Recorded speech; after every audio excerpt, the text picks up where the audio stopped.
सच्चे पातशाह महाराज ने हिंट की है।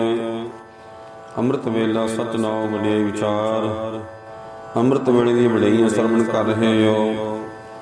और इहदा समा जो सच्चे पातशाह महाराज ने सानू समा दिता है कलयुग दे विच। कलयुग कहंदा है गुरु नानक देव जी महाराज ने जदों गल्लां बातां होईयां कलयुग नाल ਤਾਂ ਸਾਨੂੰ ਉਹਨਾਂ ਨੇ ਆਪ ਸਮਾਂ ਮੰਗਿਆ ਵੀ ਮੈਨੂੰ ਸਮਾਂ ਦੇ ਦਿਓ, ਮੇਰਾ ਵੀ ਉਧਾਰ ਹੋ ਜਾਵੇਗਾ। ਦੇਖੋ ਨਾਲ ਰਾਜਾ ਹੈ ਇਸ ਕਲਯੁਗ ਦਾ, ਜਿਹੜਾ ਕਲਯੁਗ ਹੈ ਰਾਜਾ ਹੈ ਯੁੱਗ ਦਾ, ਉਹਨੇ ਵੀ ਆਪਣਾ ਉਧਾਰ ਮੰਗਣ ਵਾਸਤੇ ਮੰਗਿਆ ਕਿ ਵੀ ਮੈਨੂੰ ਟਾਈਮ ਦਿਓ, ਮੈਂ ਸੰਗਤ ਵਿੱਚ ਜਾ ਕੇ ਬੈਠਾ। ਮਹਾਰਾਜ ਕਹਿੰਦੇ ਤੈਂ ਨਹੀਂ ਜਾਣਾ, ਉੱਥੇ ਜੋੜਿਆਂ 'ਚ ਖੜਨਾ, ਤੈਂ ਜੋੜਿਆਂ ਵਿੱਚ ਖੜਨਾ ਜਾ ਕੇ। ਜਦੋਂ ਦੇਗ ਵਰਤਾਈ ਜਾਵੇਗੀ ਉਦੋਂ ਹਿੱਸਾ ਲੈ ਲਈ ਆ ਕੇ।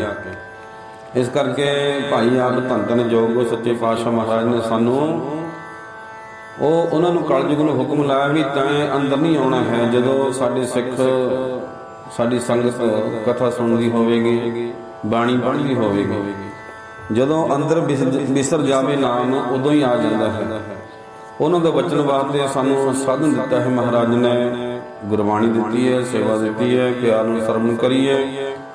ਜੋ ਆਪ ਜੀ ਨੇ ਕੱਲ ਸੱਚੇ ਪਾਤਸ਼ਾਹ ਮਹਾਰਾਜ ਦਾ ਜੋ ਬਚਨ ਜਪਜੀ ਸਾਹਿਬ ਦੇ ਵਿੱਚੋਂ ਸੁਣੇ ਕਿ ਮੈਂ ਪੀਰ ਬੁੱਧੂ ਸ਼ਾਹ ਦਾ ਜੋ ਹੰਗਤਾ ਮਮਤਾ ਜੋ ਪਿਆਰੀ ਸਾਧ ਸੰਗਿਓ ਮਾਨ ਸੀ ਵੀ ਮੈਂ ਪੀਰ ਹਾਂ, ਉਹ ਗੁਰੂ ਗੋਬਿੰਦ ਸਿੰਘ ਮਹਾਰਾਜ ਨੇ ਪੌਂਟਾ ਸਾਹਿਬ ਧਰਤੀ ਦੇ ਉੱਪਰ ਕਿਵੇਂ ਉਹਨਾਂ ਨੂੰ ਗਿਆਨ ਕਰਾਇਆ, ਇਹ ਆਪਣੀ ਆਪ ਜੀ ਨੇ ਕੱਲ ਸਰਵਣ ਕੀਤਾ ਹੈ। ਪਿਆਰ ਨਾਲ ਸਰਵਣ ਕਰੀਏ ਰਹਿੰਦੀ ਬਾਣੀ। ਸੋ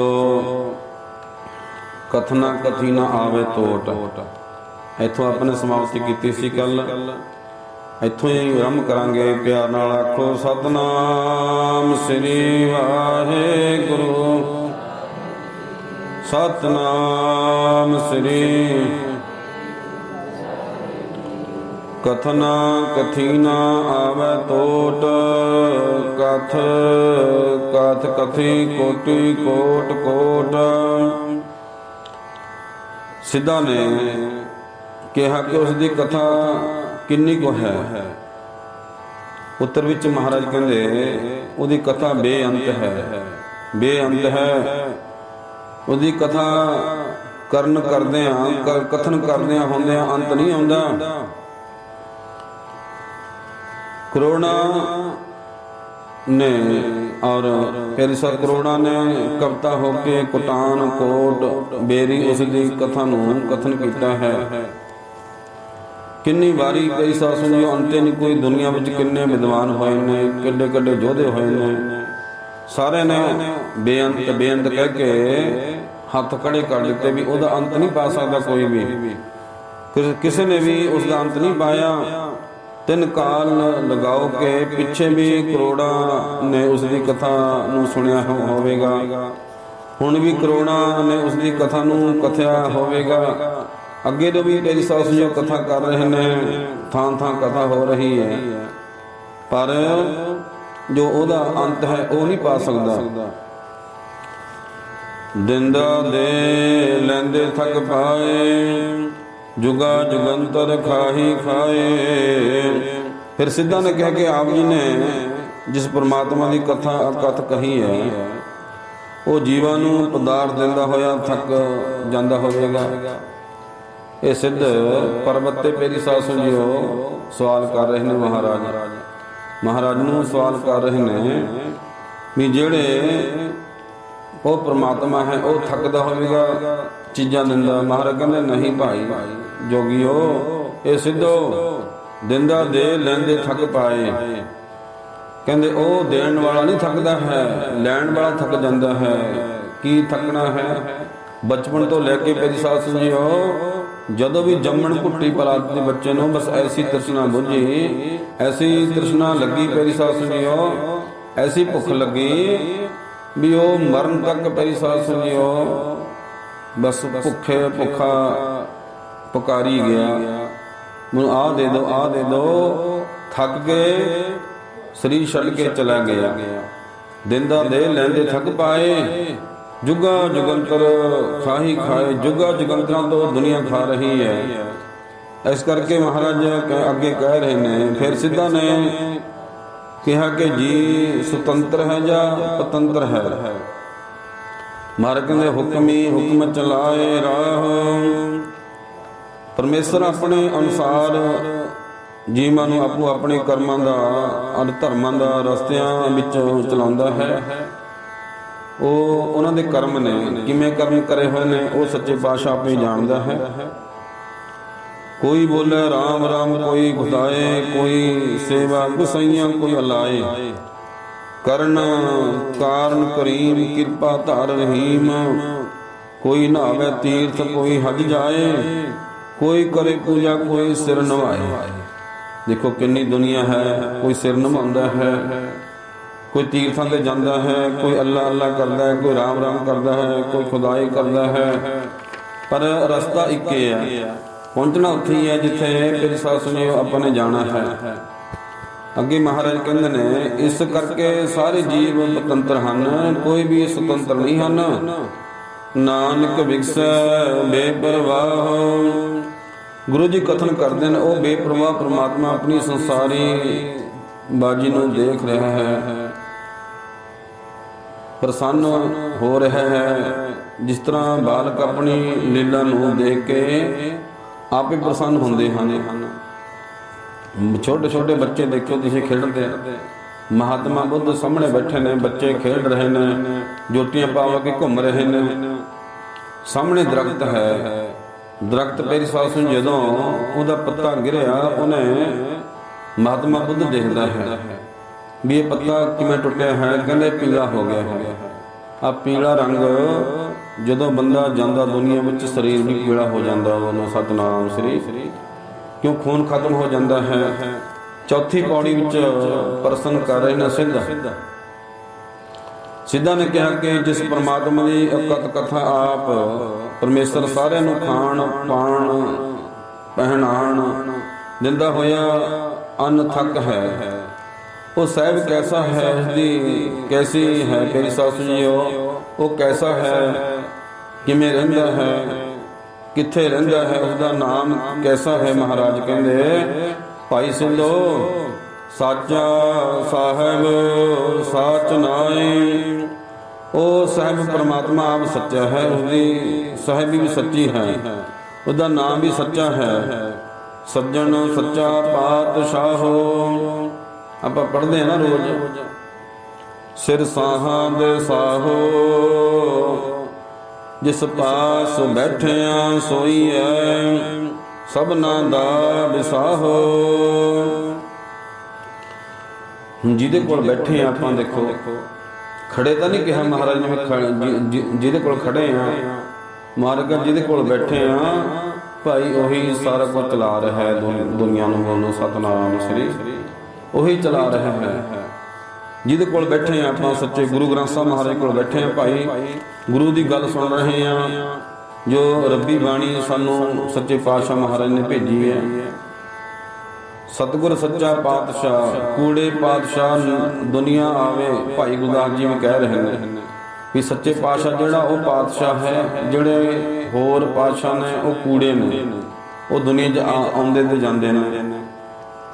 ਦੁਨੀਆ ਦੇ ਹੋਰ ਪਾਤਸ਼ਾਹ ਸਭ ਝੂਠੇ ਹਨ, ਇੱਕ ਸਤਿਗੁਰੂ ਹੀ ਸੱਚਾ ਹੈ। ਜਿਵੇਂ ਛੇਵੇਂ ਪਾਤਸ਼ਾਹ ਮਹਾਰਾਜ ਇੱਕ ਸਾਖੀ ਆਉਂਦੀ ਹੈ, ਇਸ ਕਰਕੇ ਉਹ ਸੱਚੇ ਪਾਤਸ਼ਾਹ ਬਣੇ। ਜਹਾਂਗੀਰ ਰਾਜਾ ਝੂਠਾ ਸਾਬਤ ਹੋਇਆ। ਇੱਕ ਕਾਹੀ ਨੇ, ਕਾਹੀ ਖੁੱਤਣ ਵਾਲੇ ਨੇ ਆ ਕੇ ਪੰਜ ਰੱਖੀ, ਇੱਕ ਪੈਸਾ ਰੱਖਿਆ।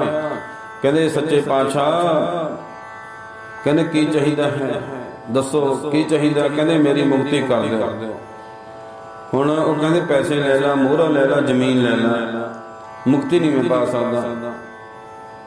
ਹੁਣ ਉਹਦਾ ਸਮਝ ਕੇ ਆਇਆ ਸੀ ਵੀ ਸੱਚੇ ਪਾਤਸ਼ਾਹ ਗੁਰੂ ਆਇਆ ਹੈ। ਕਹਿੰਦੇ ਮੁਕਤੀ ਦਾ ਦਾਤਾ ਤਾਂ ਇੱਧਰ ਹੋਰ ਪਾਸੇ ਹੈ, ਪਰਲੇ ਪਾਸੇ ਟੈਂਟ ਲੱਗਿਆ ਹੋਇਆ ਹੈ, ਤੰਬੂ ਲੱਗਿਆ, ਉੱਥੇ ਜਾ। ਬਸ ਚੱਕ ਕੇ ਪੰਡ ਕੱਖਾਂ ਦੀ ਤੇ ਉਹ ਟੱਕਾ ਵੀ ਚੱਕ ਲਿਆ।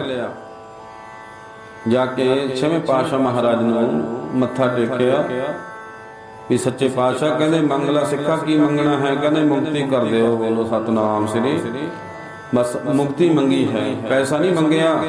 ਨਹੀਂ ਜੇ ਅੱਜ ਕੱਲ ਦੇ ਹੁੰਦੇ ਪੀਰ ਸਾਧ ਸੰਗਤ ਜੀ ਉਹ ਰਾਜਾ ਜਿੰਨੀ ਮਰਜ਼ੀ ਜ਼ਮੀਨ ਲੈਣ ਦਾ, ਮੋਹਰਾ ਲੈਣ ਦਾ, ਬੜਾ ਕੁਛ ਦੇਣ ਦਾ ਰਾਜਾ, ਬਹੁਤ ਕੁਝ ਦੇਣ ਦਾ ਹੈ।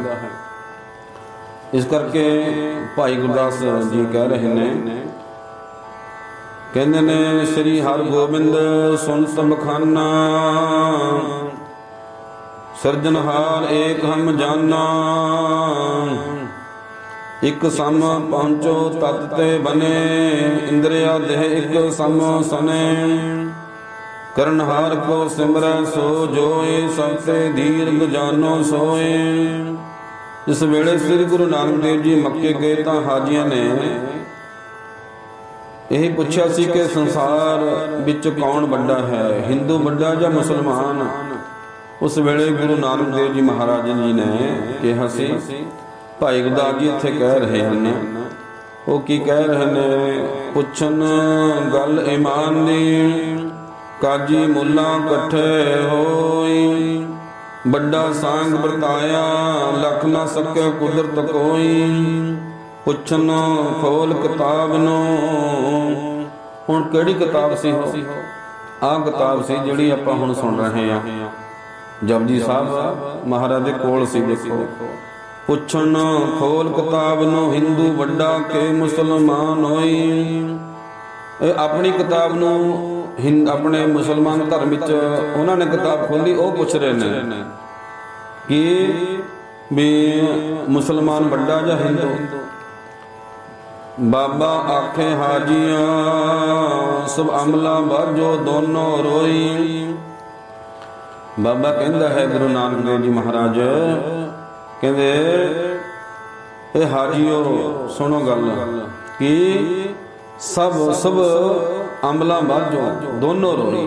ਭਾਈ ਵਧੀਆ ਕੰਮ ਸ਼ੁਭ ਕੰਮ ਕਰਨ ਤੋਂ ਬਗੈਰ ਦੋਨੇ ਹੀ ਰੋਣਗੇ। ਬੋਲੋ ਸਤਿਨਾਮ ਸ੍ਰੀ, ਨਾਮ ਤੋਂ ਬਗੈਰ ਦੋਨੇ ਰੋਣਗੇ। ਇਸ ਤਰ੍ਹਾਂ ਮਹਾਰਾਜ ਨੇ ਗਿਆਨ ਕਰਵਾਇਆ। ਜਹਾਂਗੀਰ ਵੱਡੇ ਵੱਡੇ ਬਾਦਸ਼ਾਹ ਆਏ, ਕਿੰਨੇ ਕਿੰਨੇ ਰਾਜੇ ਹੋਏ, ਬੜਾ ਪੀਰ ਸਾਧ ਸੰਗਤ ਜੀ ਉਹਨਾਂ ਦਾ ਤਪ ਤੇਜ ਸੀ। ਪਰ ਜਿਨ੍ਹਾਂ ਨੇ ਆ ਕੇ ਗੁਰੂ ਨਾਲ ਭਾਈ ਟੱਕਰ ਲੈ ਲਈ, ਉਹ ਪੀਰ ਸਾਧ ਦੁਨੀਆ ਅੱਜ ਲਾਹਨਤਾਂ ਪਾ ਰਹੀ ਹੈ ਉਹਨਾਂ ਨੂੰ। ਔਰ ਜਿਨ੍ਹਾਂ ਨੇ ਪਿਆਰ ਕੀਤਾ ਅੱਜ ਉਹਨਾਂ ਦਾ ਨਾਮ ਲਿੱਤਾ ਜਾਂਦਾ ਹੈ ਇਤਿਹਾਸਕਾਰਾਂ ਵਿੱਚ। ਇਸ ਤਰ੍ਹਾਂ ਮਹਾਰਾਜ ਅੱਗੇ ਸਿੱਧਾਂ ਨੇ ਫਿਰ ਪ੍ਰਸ਼ਨ ਕਰ ਰਹੇ ਹਨ ਕਿ ਜਿਸ ਤਰ੍ਹਾਂ ਦੁਨਿਆਵੀ ਬਾਦਸ਼ਾਹ ਵੱਖ-ਵੱਖ ਬਹੁਤ ਤਰ੍ਹਾਂ ਦੀਆਂ ਭਾਖ ਬੋਲੀਆਂ ਬੋਲਦੇ ਹਨ, ਅੰਗਰੇਜ਼ੀ, ਫਾਰਸੀ, ਅਰਬੀ, ਤੁਰਕੀ, ਸੰਸਕ੍ਰਿਤ ਵਗੈਰਾ, ਇਸ ਤਰ੍ਹਾਂ ਉਸ ਪਰਮਾਤਮਾ ਦੀ ਕੋਈ ਬੋਲੀ ਹੋਵੇਗੀ ਮਹਾਰਾਜ। ਉੱਤਰ ਵਿੱਚ ਗੁਰੂ ਨਾਨਕ ਦੇਵ ਜੀ ਮਹਾਰਾਜ ਸਿੱਧੋ ਭਾਖਿਆ ਭਾਉ ਅਪਾਰ, ਉਸ ਪਰਮਾਤਮਾ ਦੀਆਂ ਭੱਖ ਬੋਲੀਆਂ ਅਪਾਰ ਬੇਅੰਤ ਹੀ ਹਨ। ਪਰਾਪਾਰ, ਪਰੇ ਤੋਂ ਪਰੇ ਹੈ ਤੇਰੀ ਸਾਸੀ ਉਹਦੀ ਬੋਲੀ। ਨਾ ਚੱਕਰ ਹੈ, ਨਾ ਚਹਿਨ, ਨਾ ਕੋਈ ਉਹਦੀ ਜਾਤ ਹੈ, ਨਾ ਪਾਤ ਹੈ, ਨਾ ਟਿਕਾਣਾ ਕੋਈ। ਕਿਸੇ ਨੇ ਕਿਹਾ ਵੀ ਜਿਹਦਾ ਕੋਈ ਥਾਂ ਟਿਕਾਣਾ ਨਾ ਹੋਵੇ, ਨਾ ਕੋਈ ਉਹਦਾ ਰੂਪ ਹੋਵੇ, ਨਾ ਉਹਦਾ ਚਹਿਨ ਹੋਵੇ, ਨਾ ਚੱਕਰ ਹੋਵੇ, ਫਿਰ ਅਸੀਂ ਨਹੀਂ ਕਹਿੰਦੇ ਉਹਨੂੰ ਮੰਨਦੇ। ਉਹ ਪਰਮਾਤਮਾ ਨੂੰ ਕਿਉਂ ਮੰਨੀਏ? ਇਹਦਾ ਚੱਕਰ ਚਹਿਨ ਤਾਂ ਕੋਈ ਹੈ ਨਹੀਂ। ਦੂਸਰੇ ਨੇ ਫਿਰ ਉੱਤਰ ਦਿੱਤਾ, ਕਹਿੰਦੇ ਭਾਈ ਗੁਰਮੁਖਾ ਵੀ ਆਹ ਜਿਹੜੀ ਹਵਾ ਚੱਲਦੀ ਹੈ ਇਹ ਮਹਿਸੂਸੇ ਹੁੰਦੀ ਹੈ, ਦਿਖਦੀ ਤਾਂ ਨਹੀਂ ਕਿਸੇ ਨੂੰ। ਇਸ ਤਰ੍ਹਾਂ ਮੇਰੀ ਸਾਥ ਦੁਨੀਆ ਵਿੱਚ ਬੜੇ ਸਵਾਲ ਕਰਦੇ ਨੇ ਲੋਕ। ਅੱਗੇ ਫਿਰ ਸਿੱਧਾ ਨੇ ਕਿਹਾ ਪਰਮੇਸ਼ਰ ਪਾਸੋਂ ਕੋਈ ਮੰਗਤਾ ਵੀ ਹੋਵੇਗਾ ਕਿ ਨਹੀਂ? ਮਹਾਰਾਜ ਕਹਿੰਦੇ ਆਖੈ ਮੰਗੈ ਦੇ ਦਾਤ ਕਰੇ ਦਾਤਾਰ। ਮੁਸਲਮਾਨ ਵੀ ਆਖਦੇ ਹਨ ਸਾਨੂੰ ਦੇ, ਹਿੰਦੂ ਵੀ ਆਖਦੇ ਹਨ ਸਾਨੂੰ ਦੇ। ਅਲਖ ਨਿਰੰਜਨ ਏਕੋ ਵਰਤੈ, ਏਕ ਜੋਤ ਮੁਰਾਰੀ। ਸਭ ਜਾਤ ਤੂੰ ਏਕੋ ਦਾਤਾ, ਮੰਗਤ ਹਾਥ ਪਸਾਰੀ। ਇਸ ਤਰ੍ਹਾਂ ਅਸੀਂ ਮੰਗਤੇ ਅੰਦਰ ਤੇ, ਹਮ ਭੀਖ ਭਿਖਾਰੀ ਤੇਰੇ, ਤੂੰ ਨਿਜਬਤ ਹੈ ਦਾਤਾ। ਅਸੀਂ ਸਾਰੇ ਭਿਖਾਰੀ ਹਾਂ, ਕੀ ਮੰਗਣਾ ਹੈ ਮਹਾਰਾਜ ਜੀ ਤੋਂ? ਇੱਕੋ ਮੰਗੋ ਭਾਈ, ਹੋਰ ਦੁਨਿਆਵੀ ਗੱਲਾਂ ਨਾ ਮੰਗੋ। ਆਪਾਂ ਰੁਪਈਏ 10 1 ਰੁਪਈਆ ਰੱਖ ਕੇ ਬੜੀ ਸਾਰੀ ਲਿਸਟ ਰੱਖਦੇ ਨੇ, ਮਹਾਰਾਜ ਸਾਨੂੰ ਆਹ ਦੇ ਦੇ, ਆਹ ਦੇ ਦੇ। ਮਹਾਰਾਜ ਹੱਸਦੇ ਨੇ ਵੀ ਭੁੱਲਿਆ ਸਿੱਖ ਕੀ ਮੰਗਦਾ ਹੈ, ਜਿਹੜੀ ਨਾਸ ਹੋਣ ਵਾਲੀ ਚੀਜ਼ ਹੈ। ਅਬਨਾਸੀ ਚੀਜ਼ ਮੰਗੋ ਭਾਈ, ਜਿਹੜੀ ਨਾਸ ਨਾ ਹੋਵੇ। ਉਹ ਚੀਜ਼ ਮੰਗੋ। ਦਾਤ ਕਰੇ ਦਾਤਾਰ। ਇੱਥੋਂ ਆਪਾਂ ਕੱਲ ਨੂੰ ਫੇਰ ਆਰੰਭ ਕਰਾਂਗੇ। ਸੱਚੇ ਪਾਤਸ਼ਾਹ ਕਿਰਪਾ ਕਰਨ। ਜੇ ਚੁੱਪੈ ਜੇ ਮੰਗਿਆ ਦਾਤ ਕਰੇ ਦਾਤਾਰ। ਇੱਕ ਦਾਤਾ ਸਭ ਮੰਗਤੇ ਫੇਰ ਦੇਖੇ ਆਕਾਰ। ਨਾਨਕ ਏਵੇਂ ਜਾਣੀਆਂ ਜੀਵੈ ਦੇਵਨਹਾਰ। ਸਾਰੰਗ ਰਾਗ ਵਿੱਚ ਪੰਜਵੇਂ ਪਹਿਲੇ ਪਾਤਸ਼ਾਹ ਗੁਰੂ ਨਾਨਕ ਦੇਵ ਜੀ ਮਹਾਰਾਜ ਕਹਿ ਰਹੇ ਹਨ। ਇਸ ਤਰ੍ਹਾਂ ਉਹ ਪਰਮਾਤਮਾ ਉਹਨਾਂ ਮੰਗਣ ਵਾਲਿਆਂ ਨੂੰ ਕਿਹੋ ਦੇਣ ਵਾਲੀ ਦੇਣੀ ਕਰਦਾ ਹੈ, ਕਿਵੇਂ ਦਾਤਾ ਦਿੰਦਾ ਹੈ ਮਹਾਰਾਜ। ਇਹ ਆਪਾਂ ਕੱਲ ਨੂੰ ਸੱਚੇ ਪਾਤਸ਼ਾਹ ਮਹਾਰਾਜ ਦੀ ਕਿਰਪਾ ਨਾਲ ਸੁਣਾਵਾਂਗੇ। ਆਓ ਅੱਜ ਤੀਸਰੇ ਪਾਤਸ਼ਾਹ ਗੁਰੂ ਅਮਰਦਾਸ ਮਹਾਰਾਜ ਅੰਮ੍ਰਿਤ ਦੇ ਪੁੰਜ, ਜਿਨ੍ਹਾਂ ਨੂੰ 12 ਮਿਲੇ ਹੋਏ ਨੇ, ਉਹਨਾਂ ਦਾ ਅੱਜ ਗੁਰਪੁਰਬ ਹੈ। ਸਾਰੀ ਸੰਗਤਾਂ ਨੂੰ ਲੱਖ ਲੱਖ ਵਧਾਈ ਹੋਵੇ। ਸੱਚੇ ਪਾਤਸ਼ਾਹ ਮਹਾਰਾਜ ਕਿਰਪਾ ਕਰਨ। ਆਪਾਂ ਉਹਨਾਂ ਦਾ ਜੀਵਨ ਪੜ੍ਹੀਏ, ਉਹਨਾਂ ਦੀ ਗੱਲ ਸੁਣੀਏ, ਉਹਨਾਂ ਦੀ ਬਾਣੀ ਸੁਣੀਏ। ਸ੍ਰੀ ਗੁਰੂ ਅਮਰਦਾਸ ਜੀ ਮਹਾਰਾਜ ਪਿਤਾ ਤੇਜ ਭਾਨ ਜੀ, ਮਾਤਾ ਸੁਲੱਖਣੀ ਜੀ, ਔਰ ਜ਼ਿਲ੍ਹਾ ਅੰਮ੍ਰਿਤਸਰ ਵਿਖੇ ਜੋ ਬਸ ਰੱਖੇ, ਉਹਨਾਂ ਦਾ ਪਿੰਡ ਹੈ। 6 ਮਈ 1479 ਵਿੱਚ ਉਹਨਾਂ ਦਾ ਗੁਰਪੁਰਬ ਹੋਇਆ। ਪ੍ਰਗਟ ਹੋਏ ਸੱਚੇ ਪਾਤਸ਼ਾਹ ਮਹਾਰਾਜ, ਜਿਨ੍ਹਾਂ ਨੇ ਗੁਰੂ ਅੰਗਦ ਦੇਵ ਜੀ ਮਹਾਰਾਜ ਦੀ ਸੇਵਾ ਕਰਕੇ ਕਿੱਥੇ ਪਹੁੰਚੇ, ਕਿਹੜੀ ਪਦਵੀ ਤੇ ਉਹ ਪਹੁੰਚੇ। ਪਹਿਲੀ ਸਾਧ ਸੁਣਿਓ, ਤੀਸਰੇ ਗੁਰੂ ਬਣ ਗਏ। ਬੋਲੋ ਸਤਨਾਮ ਸ੍ਰੀ। ਦੇਖੋ ਸੇਵਾ ਨਾਲੇ ਬਹੁਤ ਕੁਛ ਮਿਲਦਾ ਹੈ। ਤੀਸਰੇ ਪਾਤਸ਼ਾਹ ਦੀਆਂ ਇੰਨੀਆਂ ਸਾਖੀਆਂ ਆਉਂਦੀਆਂ ਨੇ। ਭਾਈ ਮੇਹਾ ਜੀ ਹੋਇਆ ਹੈ ਸੇਵਾਦਾਰ, ਝਾੜੂ ਹੱਥ 'ਚ ਫੜਿਆ ਹੋਇਆ। ਗੁਰੂ ਨਾਨਕ ਦੇਵ ਜੀ ਮਹਾਰਾਜ ਸੰਗਤ ਤੇ ਬੈਠੇ ਨੇ ਸਾਹਮਣੇ। ਗੁਰੂ ਅਮਰਦਾਸ ਮਹਾਰਾਜ ਜੀ ਉੱਠ ਕੇ ਆ ਗਏ, ਸੰਗਤ ਦੇ ਵਿੱਚੋਂ ਉੱਠ ਕੇ ਭਾਈ ਮੇਹਾ ਜੀ ਨੂੰ ਕਹਿੰਦੇ ਨੇ ਵੀ ਭਾਈ ਮੇਹਾ, ਹਾਂ ਮਹਾਰਾਜ ਤੁਸੀਂ ਆਏ ਹੋ, ਮੈਨੂੰ ਦੱਸ ਦਿੰਦੇ ਮੈਂ ਆਪੇ ਆ ਜਾਂਦਾ, ਤੁਹਾਡਾ ਸਰੀਰ ਬਿਰਧ ਹੈ। ਕਹਿੰਦੇ ਤੂੰ ਗੱਦੀ ਤੇ ਬਹਿ ਜਾ, ਆ ਝਾੜੂ ਮੈਨੂੰ ਦੇ ਦੇ। ਦੇਖੋ ਮਹਾਰਾਜ ਜੀ ਕਿੰਨੀ ਨਿਮਰਤਾ। ਭਾਈ ਮੇਹਾ ਜੀ ਕਹਿੰਦੇ ਸੱਚੇ ਪਾਤਸ਼ਾਹ ਤੇਰੀ ਗੱਦੀ ਤੈਨੂੰ ਪ੍ਰਵਾਨ, ਇਹ ਝਾੜੂ ਮੈਂ ਨਹੀਂ ਦਿੰਦਾ। ਬੋਲੋ ਸਤਨਾਮ ਸ੍ਰੀ। ਇਹ ਝਾੜੂ ਦੇ ਵਿੱਚ ਤਾਂ ਤੁਹਾਨੂੰ ਗੱਦੀਆਂ ਮਿਲੀਆਂ ਨੇ। ਕਹਿੰਦੇ ਝਾੜੂ ਬਹੁਤ ਪਿਆਰੀ ਸਾਧ ਸੁਣਿਓ, ਨਿਮਰਤਾ ਦਾ ਪੁੰਜ ਲੈ ਕੇ ਆਉਂਦਾ ਬੰਦੇ ਅੰਦਰ। ਵੱਡੇ ਵੱਡੇ ਲੋਕ ਸੇਵਾ ਕਰਦੇ ਨੇ ਜੋੜਿਆਂ ਦੀ, ਵੀ ਜਿਹ ਹੰਕਾਰ ਹੋਵੇ ਉਹ ਮਹਾਂਪੁਰਸ਼ ਵੱਡੇ ਵੱਡੇ ਗੁਰੂ ਸਾਹਿਬ ਸੇਵਾ ਲਾਉਂਦੇ ਸੀ। ਭਾਂਡਿਆਂ ਦੀ ਸੇਵਾ ਔਰ ਸਮਰਥ ਦੀ ਸੇਵਾ, ਝਾੜੂ ਆਪਣੇ ਦਰੀਆਂ ਝਾੜਨੀਆਂ ਜਾਂ ਜੋੜੇ ਸਾਫ਼ ਕਰਨੇ। ਇਸ ਤਰ੍ਹਾਂ ਭਾਈ ਸੱਚੇ ਪਾਤਸ਼ਾਹ ਮਹਾਰਾਜ ਨੇ ਕਿਹਾ ਹੈ। ਭਾਈ ਅੱਜ ਕੱਲ੍ਹ ਦੇ ਜਿਹੜੇ ਬਹੁਤ ਦੁਨੀਆ ਵਿੱਚ ਅਸੀਂ ਦੇਖਿਆ ਹੈ, ਜਿਹਨੂੰ ਸੇਵਾ ਲਾਈ ਦੀ ਹੈ ਨਾ, ਕਈ ਵਾਰੀ ਜੋੜਿਆਂ ਦੀ, ਕਈ ਵਾਰੀ ਬਾਟਾ ਦੀ ਬਸਿੰਦ ਆ ਜੇ ਉਹ ਕੱਛ ਵਿੱਚ ਵੀ ਪਾ ਕੇ ਲੈ ਜਾਂਦਾ। ਕਈ ਵਾਰੀ ਦੇਖਿਆ ਸੀ। ਲੈ ਇਹ ਕਾਹਦੀ ਸੇਵਾ ਹੋਈ? ਫਿਰ ਪਿਆਰੀ ਸਾਧ ਸੁਣਿਓ, ਉਹ ਸੇਵਾ ਨੂੰ ਇੱਥੇ ਮਹਾਰਾਜ ਕਹਿੰਦੇ ਪ੍ਰਵਾਨ ਨਹੀਂ ਹੈ। ਜਿਹੜੀ ਸੇਵਾ ਭਾਈ ਵਿੱਚ ਬੇਈਮਾਨ ਹੋਵੇ ਉਹ ਸੇਵਾ ਇੱਥੇ ਪ੍ਰਵਾਨ ਨਹੀਂ। ਗੁਰੂ ਘਰ ਵਿੱਚ ਸੇਵਾ ਉਹ ਪ੍ਰਵਾਨ ਹੈ ਜਿਹੜੀ ਨਿਮਰਤਾ ਸਿਖਾਉਂਦੀ ਹੈ ਸੇਵਾ। ਇਸ ਕਰਕੇ ਆਪਾਂ ਨਿਮਰਤਾ 'ਚ ਰਹਿਣਾ ਹੈ। ਉੱਚਾ ਨਹੀਂ ਬੋਲਣਾ, ਉੱਚਾ ਨਹੀਂ ਕਹਿਣਾ, ਮਨ ਮੈਂ ਰਹਿਣਾ, ਆਪੇ ਜਾਣੇ ਸੋਈ। ਦੇਖੋ ਗੁਰੂ ਸਾਹਿਬ ਸਭ ਕੁਝ ਕਹਿੰਦੇ ਨੇ ਭਾਈ। ਇਸ ਕਰਕੇ ਕਿਸੇ ਨੂੰ ਉੱਚਾ ਨਹੀਂ ਬੋਲਣਾ ਚਾਹੀਦਾ ਹੈ। ਆਓ ਇੰਨੀ ਕੁ ਬੇਨਤੀ ਪ੍ਰਵਾਨ ਕਰਿਓ। ਤੀਸਰੇ ਪਾਤਸ਼ਾਹ ਮਹਾਰਾਜ ਜੀ ਦਾ ਗੁਰਪੁਰਬ ਹੈ। ਸਾਰੀ ਸੰਗਤਾਂ ਨੂੰ, ਸਾਰੇ ਨਗਰ ਨੂੰ ਬੇਅੰਤ ਵਧਾਈਆਂ ਹੋਣ ਭਾਈ। ਆਓ ਜਾਪ ਨਾਲ ਜੁੜੀਏ, ਸੱਚੇ ਪਾਤਸ਼ਾਹ ਮਹਾਰਾਜ ਦੇ ਅੰਦਰ ਧਿਆਨ ਮਾਰੀਏ। ਤੀਸਰੇ ਪਾਤਸ਼ਾਹ ਮਹਾਰਾਜ ਨੇ ਕਿੰਨੀ ਸੇਵਾ ਕੀਤੀ ਹੈ, ਉਹਨਾਂ ਦੇ ਨਾਂ ਤੇ ਭਾਈ ਜਾਪ ਕਰੀਏ। ਸਾਰੀ ਪਿਆਰ ਨਾਲ ਸੰਗਤ ਉੱਚੀ ਆਵਾਜ਼ ਨਾਲ ਗੱਜ ਵੱਜ ਕੇ ਭਾਈ ਉਸ ਅਕਾਲ ਪੁਰਖ ਨੂੰ ਪੁਕਾਰੋ ਜਿੱਥੋਂ ਆਪਾਂ ਵਿਛੜ ਕੇ ਆਏ ਆ। ਜਿਵੇਂ ਪਪੀਹਾ ਪੁਕਾਰਦਾ ਹੈ, ਬੋਲੋ ਭਾਈ ਸਾਰੇ ਵਾਹਿਗੁਰੂ ਵਾਹਿਗੁਰੂ ਵਾਹਿਗੁਰੂ ਧੰਨਵਾਦ।